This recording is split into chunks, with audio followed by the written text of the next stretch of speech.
O Senhor esteja convosco. Ele está no meio de nós. Proclamação do Evangelho de Jesus Cristo, segundo Lucas.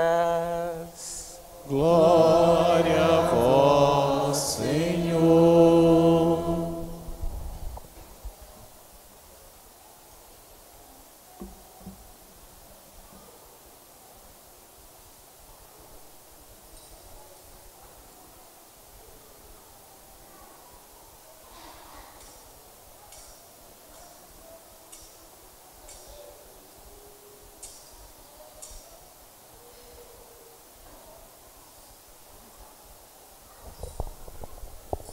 Aconteceu que naqueles dias César Augusto publicou um decreto ordenando o recenseamento de toda a terra.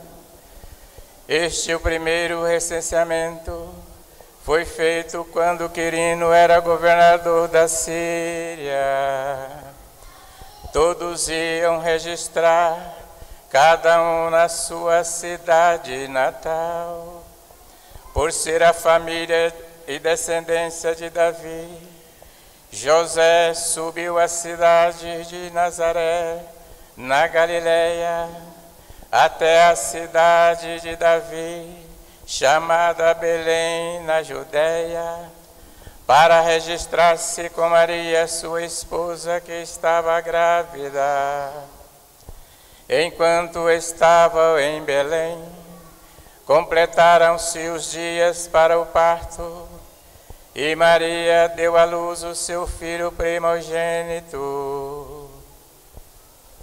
Ela o enfaixou e o colocou na manjedoura, pois não havia lugar para eles na hospedaria. Naquela região haviam pastores que passavam a noite nos campos, tomando conta de seu rebanho. Um anjo do Senhor apareceu aos pastores, a glória do Senhor os envolveu em luz, e eles ficaram com muito medo. O anjo, porém, disse aos pastores: não tenhas medo. Eu vos anuncio uma grande alegria, que o será para todo o povo. Hoje, na cidade de Davi, nasceu para vós um Salvador, que é o Cristo Senhor. Isto vos servirá de sinal: encontrareis um recém-nascido, envolvido em faixas e deitado numa manjedoura. E de repente juntou-se ao anjo uma multidão da corte celeste, cantava louvores a Deus, dizendo: glória a Deus no mais alto dos céus, e paz na terra aos homens por ele amados. Palavra da salvação. Glória a vós, Senhor.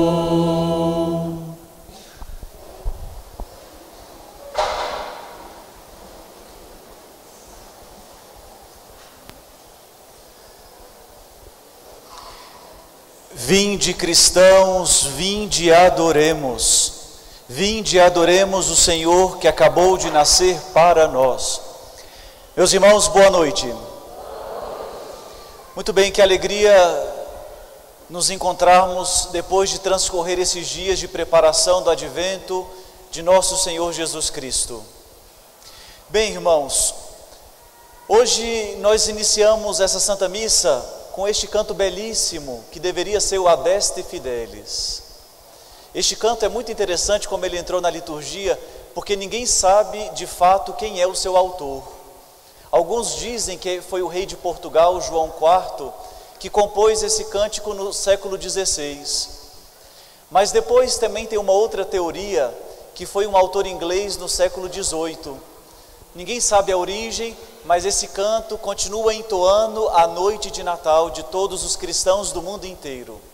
Na Basílica de São Pedro, esta é a música que dá início à Santa Missa. Vinde, cristãos, saiamos cada um das suas casas, cada um dos seus lugares e acorramos a igreja, porque ali nós vamos ver o menino que nasceu na manjedoura. Realmente, irmãos, hoje é uma noite de júbilo para nós, mas essa noite de júbilo nos faz recordar da nossa história. A nossa história é cheia de vicissitudes. Eu não canso de escutar de pessoas que vêm até nós o tanto que eles gostariam de mudar a própria história. Ah, padre, se eu pudesse mudar isso que eu fiz no passado. Ah, padre, como eu me envergonho. Padre, eu não sei por que eu não tomei esse outro caminho. Padre, mas no futuro eu vou mudar. Vai ser diferente o ano que vem.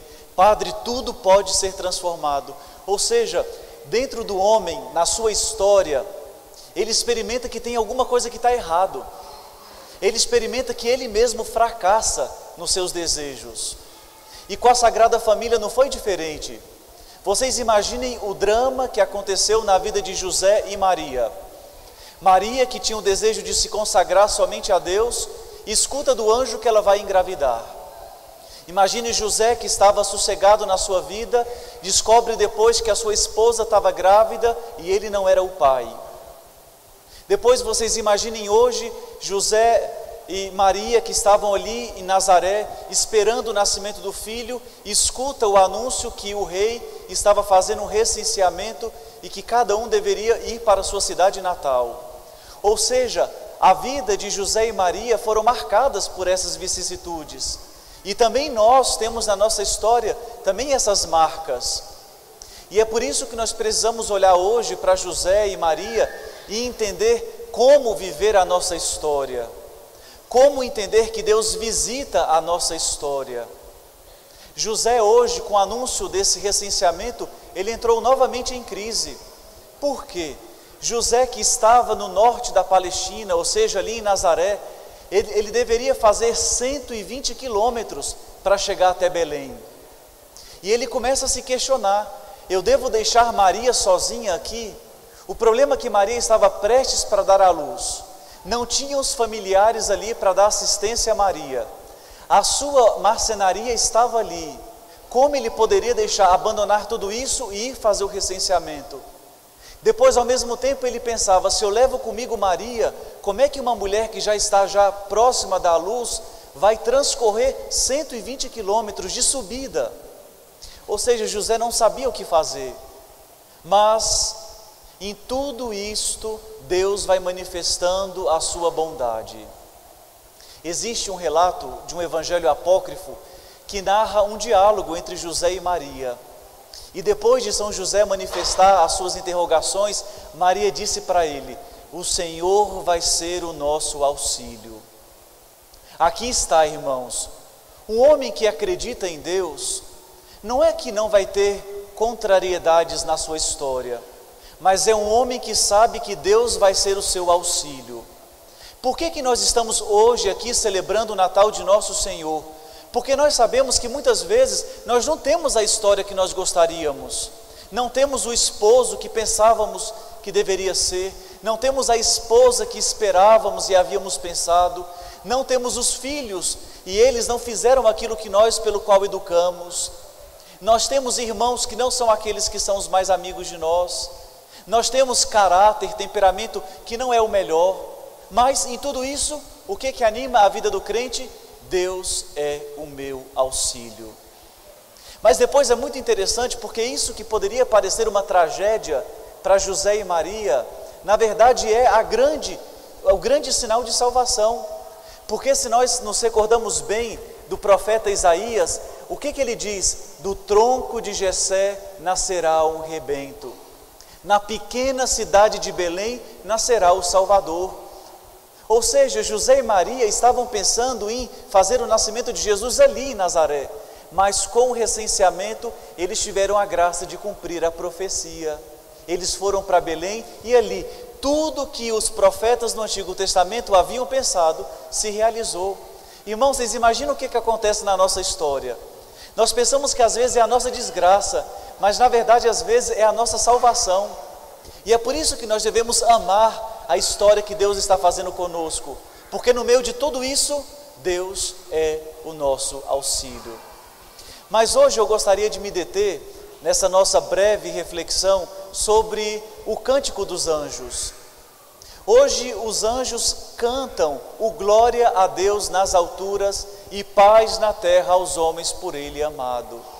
Irmãos, é muito interessante esse Cântico do Glória, porque é aquilo que nós cantamos no início de toda a Santa Missa. Ou seja, a igreja se une ao céu para glorificar a Deus, não com as suas palavras, mas com as palavras que o anjo glorificou ao menino Deus. E é muito interessante porque qual é o grande anúncio dos anjos? A paz.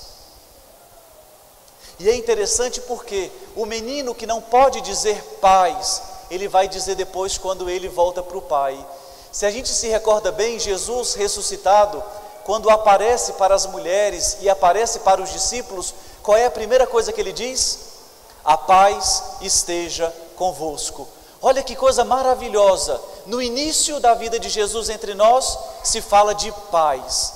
No final da vida de Jesus entre nós, ele fala de paz.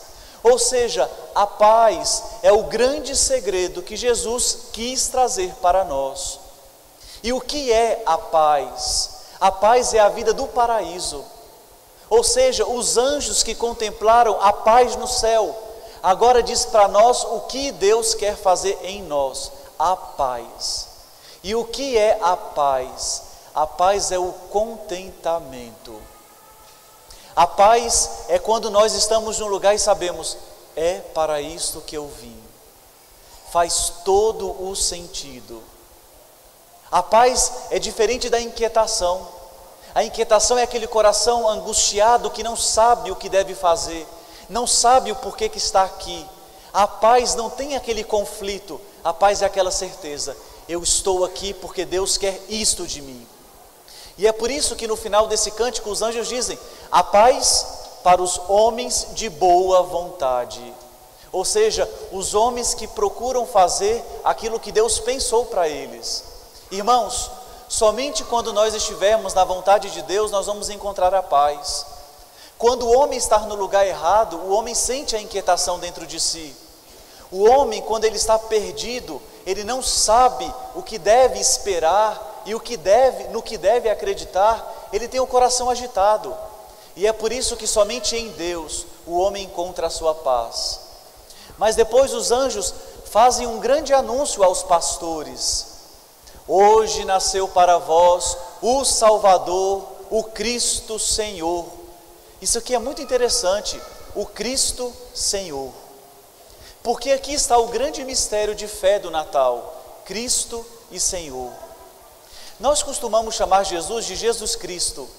O Christus aqui é quase como um sobrenome de Jesus, mas na verdade é um apelido. Christos significa ungido. Ou seja, é um adjetivo que se dava para os reis. E é por isso que todos nós, no Antigo Testamento, esperávamos que viria o Cristo, o Messias, o Salvador. Ou seja, um rei que foi ungido, que nos salvaria. Aqui está o grande primeiro mistério da vida desse menino que hoje nós celebramos. Ele é um homem. Ele é um homem de carne e osso, sujeito às leis da natureza como nós temos, exceto uma coisa, não tem pecado. Mas ao mesmo tempo, esse Cristo, como dizem os anjos, ele é o Senhor. Ou seja, ele é o Kyrios, o Senhor, Deus. Aqui está o grande mistério, ele é o Cristo e ele é o Senhor. Ele é Deus e ele é homem ao mesmo tempo. Irmãos, hoje, quando nós nos inclinamos na manjedoura, nós devemos ter isto dentro de nós. Jesus, ele é homem e é Deus, ao mesmo tempo. E se eu não consigo dar este passo de fé, o Natal ainda não consegue se realizar em mim na plenitude. Porque o que pode fazer um homem por nós? Nada. Mas o que pode fazer um Deus por nós? Tudo. E é por isso que, se eu não olho para esse menino, parece tão inocente, mas ele é Deus onipotente. E é diante dessa mensagem que nós devemos dar uma resposta. E aí nós temos a resposta dos pastores, mas também nós temos a resposta de Herodes. Irmãos, nesta noite santa, nós devemos escolher de qual lado nós vamos estar, de Herodes ou dos pastores. Os pastores estão vigilantes, acordados. É tanto que quando eles veem uma luz no céu, eles se espantam. Herodes, ao contrário, ele está acomodado. E é por isso que quando ele escuta a mensagem dos magos de que viria um Salvador, ele fica inquieto, porque ele não estava esperando essa notícia. Os pastores, diante desse mistério, eles ficam com medo. Não com um medo que realmente nos esmaga, mas de um medo por saber que está diante de um mistério que a fragilidade, a ignorância dos pastores não é capaz de compreender.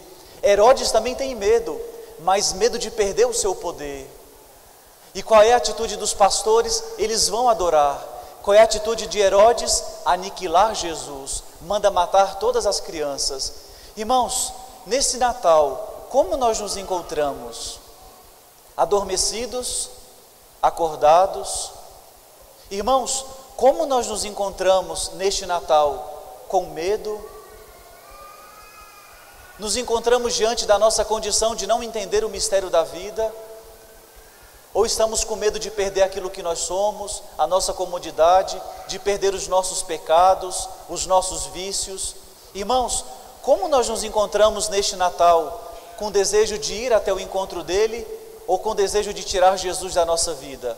Irmãos, como você se encontra hoje diante do mistério do Natal?